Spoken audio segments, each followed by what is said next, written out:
Bonjour à tous, veuillez vous inscrire pour recevoir nos nouvelles quotidiennes.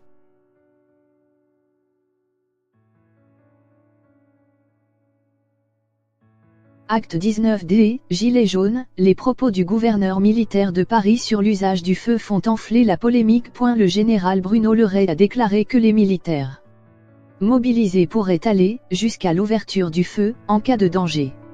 En aucun cas, l'armée est en charge du maintien de l'ordre, a répondu Emmanuel Macron.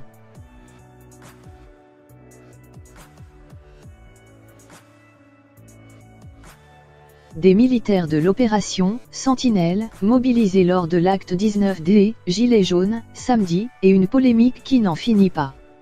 Depuis que le gouvernement a fait cette annonce, mercredi, les critiques pleuvent et ont même connu un nouveau pic après les déclarations, vendredi 22 mars, du gouverneur militaire de Paris, qui n'a pas exclu un recours au feu.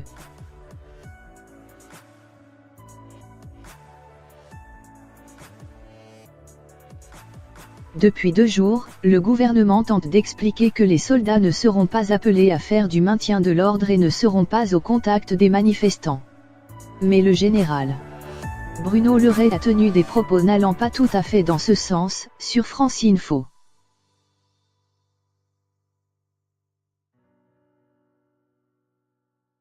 Les consignes sont extrêmement précises. Ils ont différents moyens d'action pour faire face à toute menace. Ça peut aller jusqu'à l'ouverture du feu. Les soldats donnent des sommations dans les cas éventuels d'ouverture du feu. Ils sont parfaitement à même d'apprécier la nature de la menace et d'y répondre de manière proportionnée.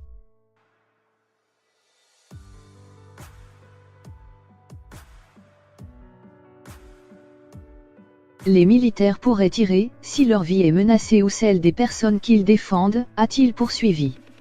Le gouverneur militaire de Paris a affirmé que les militaires intervenaient très régulièrement sur tout type d'incident, de nature terroriste ou pas.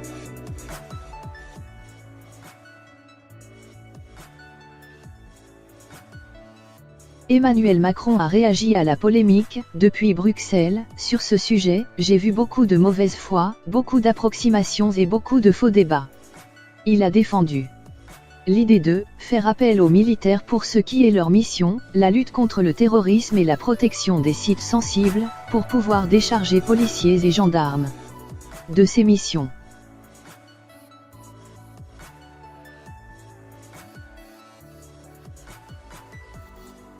Mais en aucun cas, l'armée dans notre pays est en charge du maintien de l'ordre et de l'ordre public.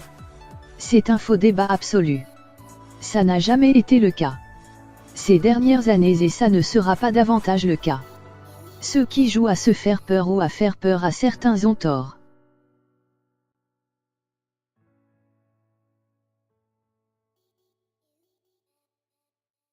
Le général Le Ray a exprimé, de la manière la plus claire et la plus nette ce qu'est, tout simplement, le comportement normal d'une force armée, a déclaré Jean-Luc Mélenchon lors d'une conférence de presse.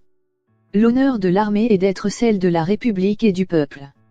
Il ne saurait être question que l'armée de la République utilise contre le peuple les méthodes et les armes qu'elle destine à ses ennemis, a-t-il dit.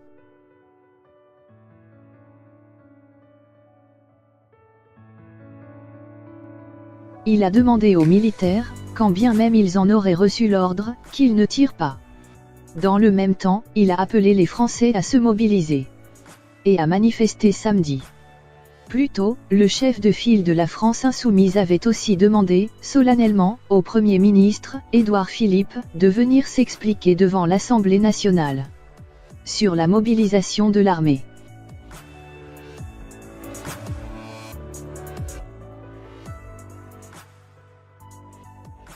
En 2017, Emmanuel Macron promettait d'apaiser la France. En 2019, il mobilise la force Sentinelle, sans en avertir le chef d'état-major des armées, et laisse entendre que les militaires pourraient tirer sur les manifestants.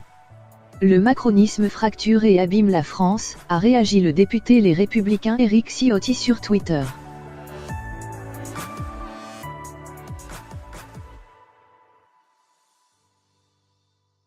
De leur côté, 2 avocats, William Bourdon et Vincent Brangart, ont écrit au défenseur des droits, Jacques Toubon, pour lui demander d'obtenir des garanties du gouvernement, pour éviter tout risque. Nous ne pouvons imaginer ce qu'il adviendrait si un bâtiment était effectivement sous la menace et si un militaire était requis d'intervenir, anticipe-t-il dans leur courrier.